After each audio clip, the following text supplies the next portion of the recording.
I feel I had to free myself from feeling guilty, feeling responsible, like I was dirty. Who would want me? It's all these things are in your head. How could somebody do this to me and care about me in any way, shape, or form? I really must be nothing. And that's what I feel that was taken from me. My virginity, my youth. You're never the same after that.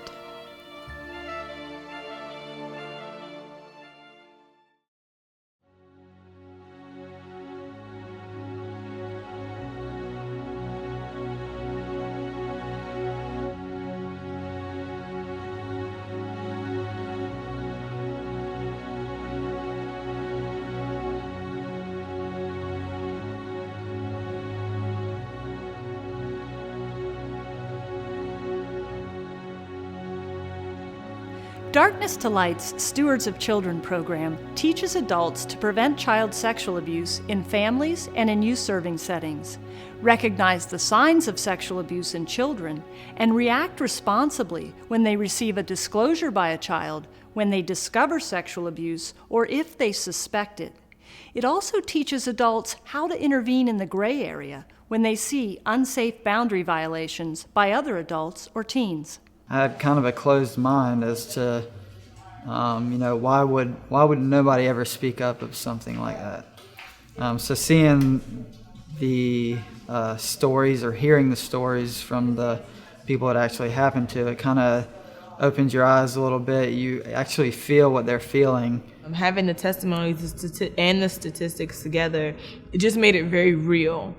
Stewards of Children uses documentary-style film in an impactful mix of adult survivors of child sexual abuse, experts who have a deep understanding of the issue, and professionals who serve children in youth-serving settings.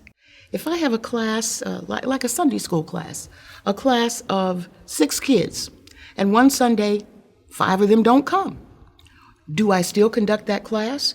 Or do I now take that child and put that child in a class with other students? And to that degree, that's exactly what you do. You have to ask permission. Look, I'm about to show you something.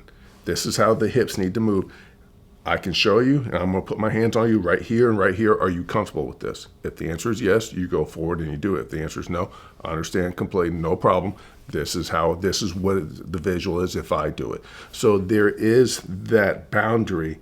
Well, to use the example of somebody who's holding a child on their lap or tickling a child and the child is clearly not comfortable. I think an adult could just say, hey, it looks like Sally's done with that game. Can we stop now? What we really advocate is describe the behavior, set a limit, and move on. An interactive workbook and rich community discussion breaks down barriers and unites people, encouraging them to work together and support each other in creating safe environments for children.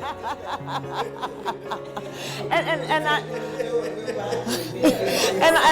I say that in a way to say you, because we're in the training, but it is all our responsibility. If you were put in that situation, what choice would you really make? And it reminds me that, I have an obligation of things that I need to do, and I need to be reminded of that. It is my problem, and I should be involved because I am obligated as a person, as an elder, as a leader in the community to do certain things.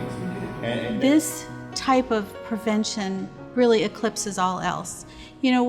Our job is to educate students, but we can't educate students properly unless they come to us healthy, whole, and ready to learn. We're going to look into the code of conduct, and we're going to make sure that everybody's doing what we can do to keep the community safe. Some parents in my area, they believe that the topic is very taboo. They don't want to talk about it. I don't think they know how to talk about it.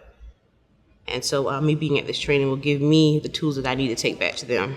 Being that I coach football and basketball, I'll go back and look at those areas and try to eliminate one-on-one and even in the church, and also go back and try to change policies. It's kind of this whole idea of the ripple effect that was just so strong that we won't even see the the consequences until, unfortunately, much later. More than anything, Stewards of Children enables people to courageously and skillfully get involved in something that's been a big taboo, a big area of denial, inaction, and pain in our society. And people feel really good about that victory on behalf of the children they love. I lived through it, and I made up my mind that it was not going to define me, and that I was going to be determined that it wasn't going to happen to anybody that I knew, period. No matter what, we all can face this issue. So we have to, bind together in order to get to the root of this problem and eliminate it. And it's very important that we do our best to protect the ones we love and the ones that, are part of something that we provide. It starts with just one individual. And if I can take it and give it to one more person and they can pass it on, then we got the ball rolling, and that's where we begin. And there's no ending, So hopefully we can make a difference.